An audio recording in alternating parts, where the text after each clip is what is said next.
Netherlands has an impressive claim to being one of the world's great brewing nations. After all, it makes the world's most widely sold beer. The building behind me is one of the most famous tourist attractions in Amsterdam, the old Heineken brewery. When I first came to this city as a beer hunter over 20 years ago, Heineken and Amstel were the only beers you could easily find. Even today, Heineken is the beer that the Dutchman in the street prefers. Dutch lager beers are so internationally visible that it's easy to overlook a different Dutch brewing tradition. When the Amsterdammers built their Brewers Canal in the 1600s, the Dutch didn't drink lagers, they drank ales, and that tradition has been having something of a revival. Some people would argue it's been brought about by divine intervention. This man is the managing director of a rather special ale brewery. It's a very small brewery, but even he exports.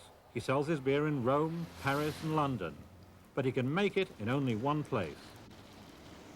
In the language of wine, his beer has an appellation contrôlée. In the terminology of brewing, it's designated as a Trappist beer, and it can be made only by Trappist monks.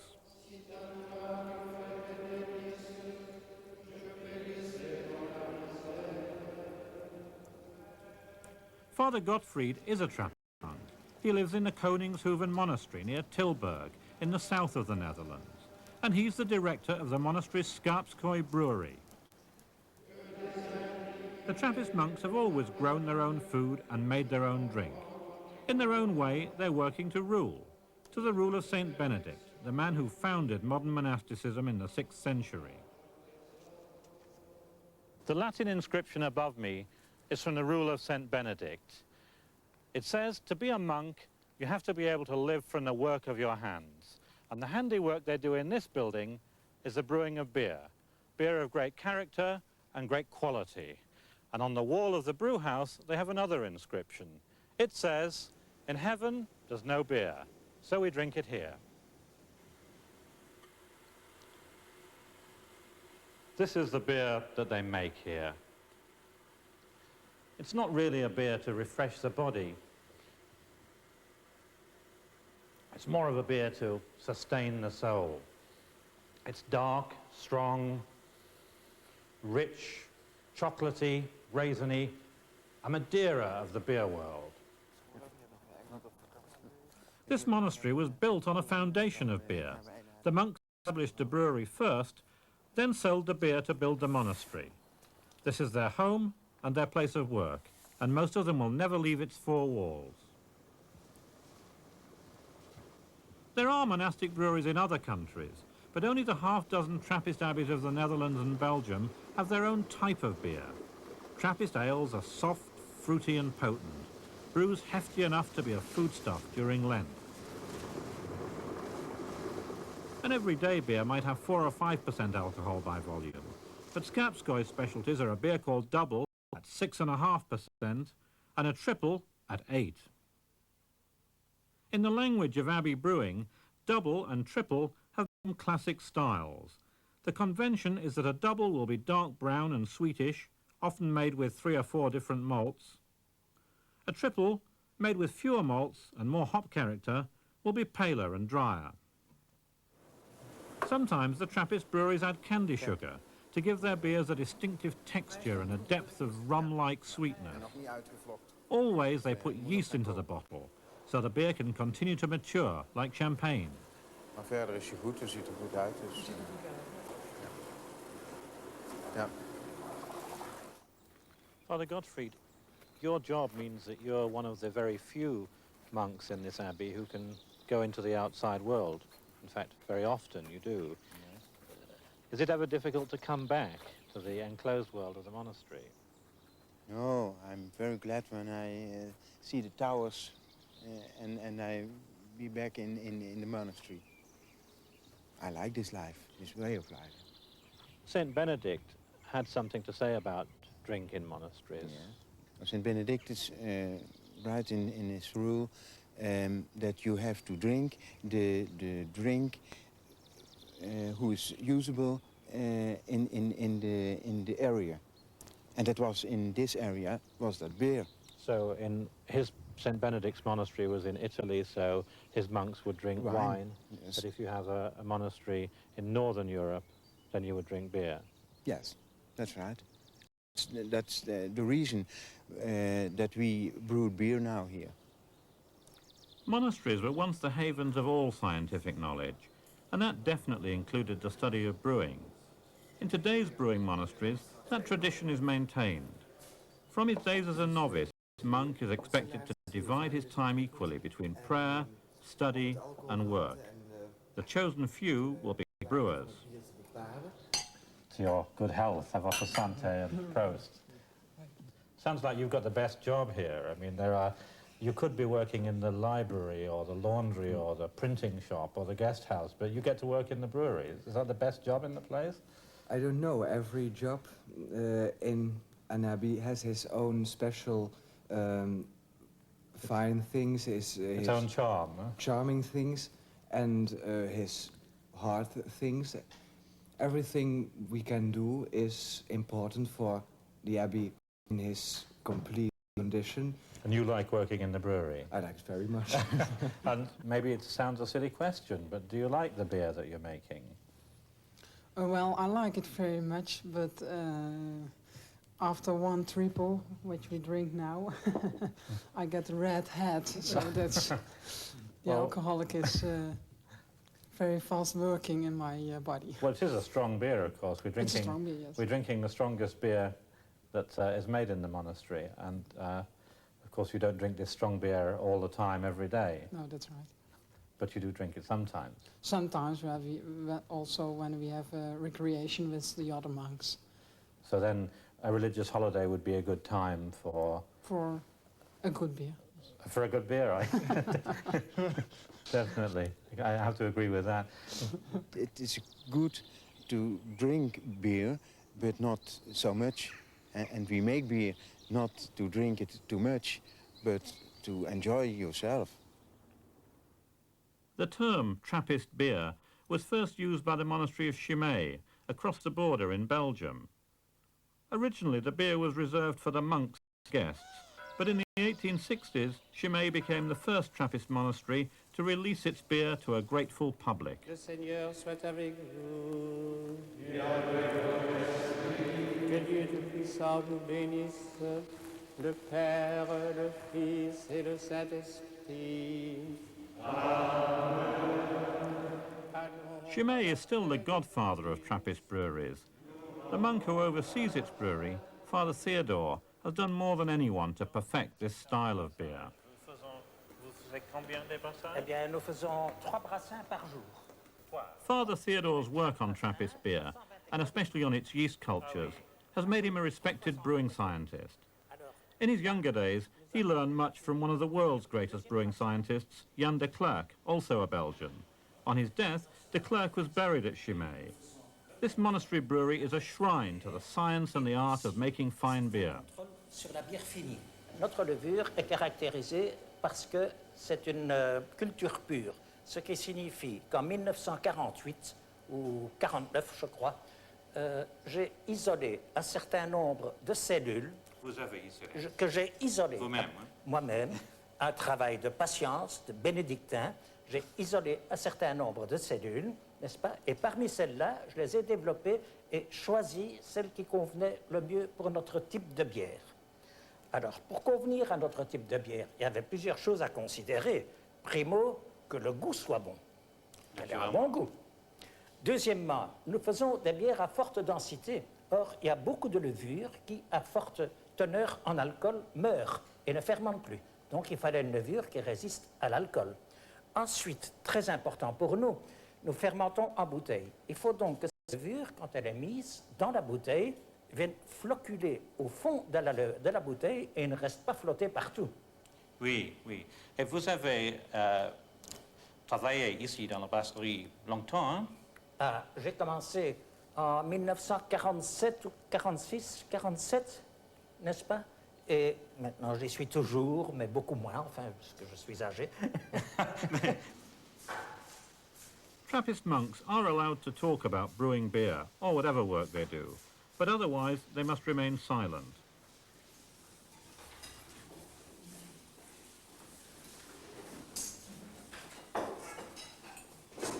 The younger generation is not universally attracted to such a restrictive life, but in the outside world, Trappist beer enjoys a growing chic.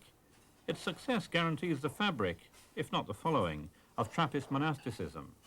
And the monks must surely enjoy the products of their abbey, their own beer and their own cheese. With their meals, they drink beer from a humble bowl. It's a lower strength version of the commercial brew. How much they drink is a matter of individual choice and discipline.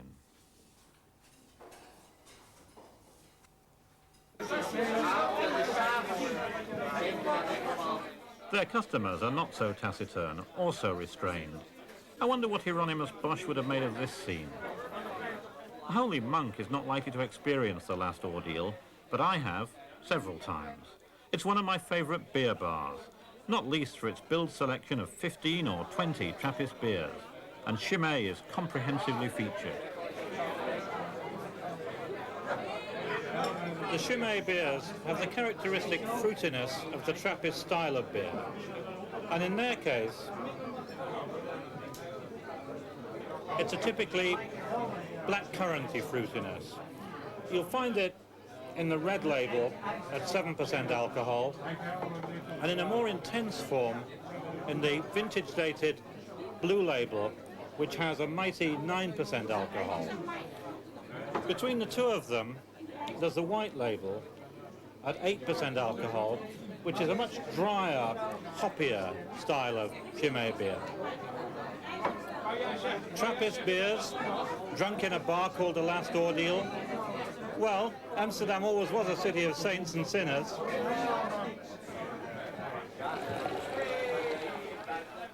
Before the advent of bars like The Last Ordeal, Trappist beers were hard to find outside Belgium or the Catholic south of the Netherlands.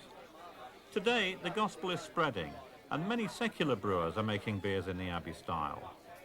Among the 250 beers in The Last Ordeal, I found excellent Abbey-style beers made by 3 tiny breweries of a new generation. Establishments so small that they're microbreweries. One is in the east of the country, one in the Protestant north, and one in Amsterdam. 3 new, young breweries extending the Trappist tradition. There's nowhere more Dutch to do almost anything than under a windmill. Under this windmill, there used to be a public bathhouse. People came here for a bath. Now, you've guessed, it's a brewery.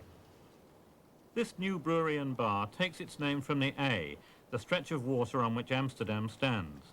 But A also means egg, hence the ostrich. There's a whimsical culture feeling to the place. That characterizes Amsterdam, and it seems to typify the microbrewery movement in the Netherlands. The boiler, where we boil the wort, you know? Right. And Casper Peterson was a songwriter and home brewer before he decided to make beer his profession. His principal beers are an Abbey-style double and triple called Natter and Zatter, in their own herbal-tasting, dryish vein. 4,000 or 5,000 bottles, but... Even then. What inspired you to become a brewer? I like all the different aspects in brewing, like the technical thing with machines. I like cooking, making a good taste. I like chemistry as well, things like that. And I like to be independent. Well, your beers are in the Abbey style. I mean, you actually call them a double and a triple. Yeah. So they're very much in the style of the Trappist monks. Yeah. Why did you choose that style? It's the question of taste. Although I'm not very religious, what those monks make is very tasty, and I try to make a beer that could taste more or less like those. Can you remember the first time you tasted a Trappist beer? No. Well, I drank too much afterwards. When you opened your bar here, were people surprised by the kind of beer you were making? Yes. Many people weren't used to strong beers, so they got too drunk. So they were drinking too fast and too much. But are people more Still, accustomed? they liked it when they came back. Are people more accustomed to it now? Yes, yes, definitely. The high strength of it doesn't bother you. Oh, it might later on, but not at the moment. It's one thing selling Abbey-style beers in cosmopolitan Amsterdam, but it takes an evangelist to tackle the Protestant northerners of Friesland. This part of the country is better known for its cows and its milk than for beer. It had no brewery in living memory until a southerner, Art van der Linden, arrived on the scene. Art's background is as a lecturer in food sciences. His Friese brewery is truly a one-man operation, and he spares no personal effort to get his product into the marketplace. Hallo. Zo. Nieuw voorraadje? Ja, nieuw voorraadje. It's an Abbey-style beer, double, and it stands shoulder to shoulder with the most famous Trappist beers. But it has a humble name, Boerenbier. That means neighbourhood brew. A lot of microbrewers have difficulty finding. Among the new generation of microbreweries, the Friese Brewery is one of the smallest anywhere in the world. It's in a cowshed at the back of Art's house. But in the beginning I used them. So you've already been expanding, in fact. Yes, I have buy a lot of bigger ones. It's very easy to get some tanks here in the neighborhood because Yes. Friesland is a real dairy country. Yes. The first beer that the Friese Beer Brewery made is in the double type. To my taste, it's a little more tart than some of the other doubles, but again, it's in that same typical monastery double style with an alcohol content of about 6 or 6.5%.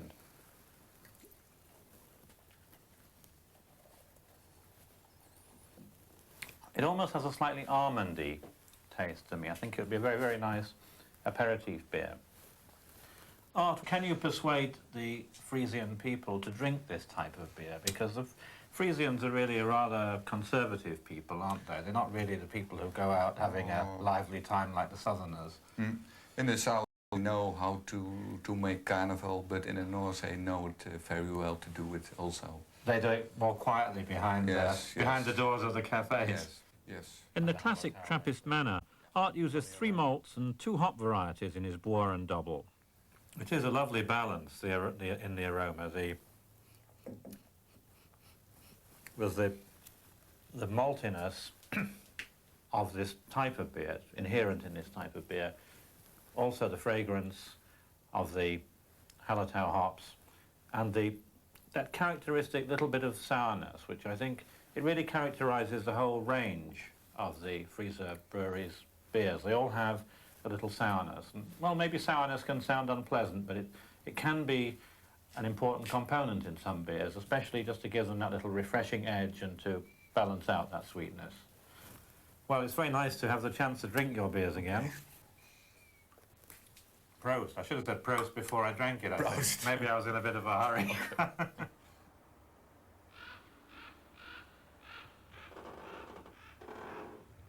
Some people start breweries in cowsheds.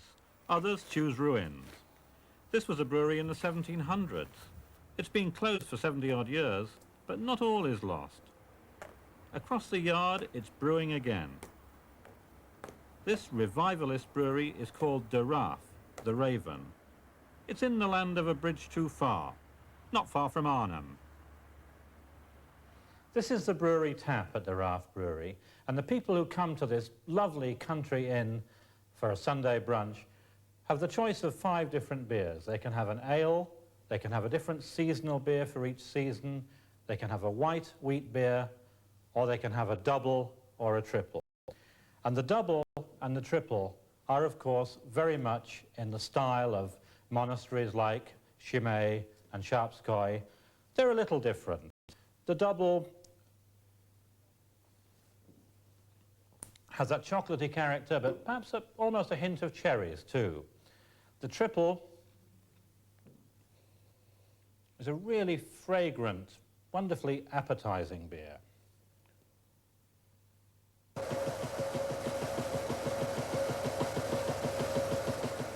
The owner and brewer, Herm Heckers, came into beer via a health food shop.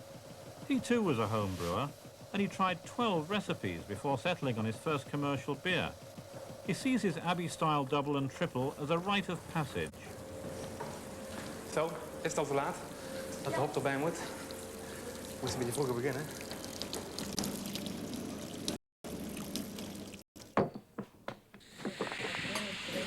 You seem to have a pretty lively double here. That's what happens when you put yeast in the bottle. Not always, it doesn't have to. The longer I brew, the more I can control that. That's a lovely ruby red colour. But from the start, I remember your beers always being very good ones. Well, not all my customers will agree that. Or maybe you gave me the best ones, perhaps. Of course. I always think of double and triple being monastic types of beer. Why did you decide to make this abbey monastery type beer? Well, it's a good thing to show that you can make a good triple and a good double. They are more difficult to make than a lighter beer. And for me it was also a way to show that I'm a professional brewer. That I became a professional brewer during the time I was working with it. You mean you're making real serious beer? Yeah. Herm and his contemporaries are all professional brewers now. And they're producing beers that aren't easy to make. I enjoyed them, but the day of judgment came with a blind tasting against the true Trappist beers. The location was another special beer bar in Amsterdam, In the Wild Man. My fellow samplers were all members of an organisation that campaigns for good beer in the Netherlands. Father Gottfried represented the ecclesiastical tradition. It's got a very good head formation, hasn't it? Very dense and well-retained head. Looks as though it's filtered, doesn't it? I think so, yeah. It's a little bit tiny acid, but I like it. There must be a little bit sweetness, to my mind. In the double type? Yeah, in the double type. I expect a little bit sweet. And fruity. Yeah, A little bit fruity. yeah. What would you guess what beer it is? No idea. No idea. What do you think, Jan? Bourbon. Yes, a Friese. Yeah. Friese. Is it one? I'm not really sure. I'm having a hard time here. This has got a very nice lace work, hasn't it? I mean, even before you drink any, you can see the nice lace work. It's also very, very clear. Een klein beetje kaneel, little cinnamon. Hmm. Cinnamon with bitterness. In the aroma or in the taste? Not in the aroma, in the taste. I don't cook enough to... You have to cook a lot to be a good beer taster. By halfway, the microbrews were standing up well against the Trappists. And dry, but a little sweet. Well, you can have both dryness and sweetness, can't you, as components? Jan, what do you think? I think I have to change my opinion. To change the... Could be better, eh? 4 is La Trappe. Yeah. 4 is La Trappe? Yeah. Number 4 is La Trappe? Yeah, that's also my opinion, yeah. Would you like to know which beer is which? Yes. Okay. Number 1 is Chimay Red. Yes. 1 point. Yeah, 1 point. yeah. Number 2 is from Friesland. Well, The true Trappist beers have a place in the pantheon of world classic brews. For every 10 barrels that Father Gottfried makes, his young followers produce only 1. And I don't think he minds the competition. Imitation, after all, is flattery. And inspiration has brought forth a tribute in some truly exalted beers. Which one do you like best, Father Gottfried? No, I prefer this one, number 5. Well, you should. It's La Trappe. That's a surprise.